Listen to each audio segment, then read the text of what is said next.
Alla fine della gara contro il Forte dei Marmi abbiamo con noi Andrea Fantozzi, ma prima vediamo la guardia del corpo. Il nome?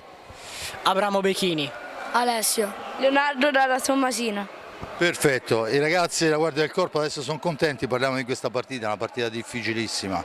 Sembravano un primo tempo un po' più convincente il Trissimo, il secondo tempo forse un po' più confusionario.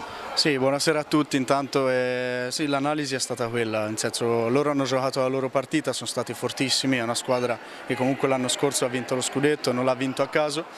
E niente, noi magari abbiamo mollato un attimo l'intensità nel secondo tempo, nel primo secondo me abbiamo giocato molto bene e appunto tornando al discorso di prima, se molli un attimo l'intensità queste squadre ti puniscono e forse ci è andata anche bene a un certo punto perché potevano ingranare ancora di più.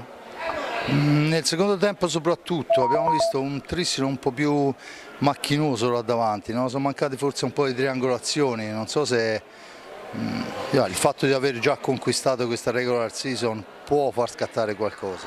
No, noi volevamo i 3 punti anche perché per blindare la classifica ci serviva 1 punto o 3 punti. Eravamo venuti qui col coltello tra denti e forse l'abbiamo affrontata nel modo sbagliato o forse con talmente tanta grinta che poi ci si è ritorta contro. E poi meriti al forte perché comunque non ci hanno fatto giocare come vogliamo, quindi non è tutto demerito nostro quanto merito di loro. Ho visto anche tanto minutaggio per Andrea Fantozzi che non abbiamo visto in altre partite, perciò insomma il mister sta iniziando a vedere bene, ecco.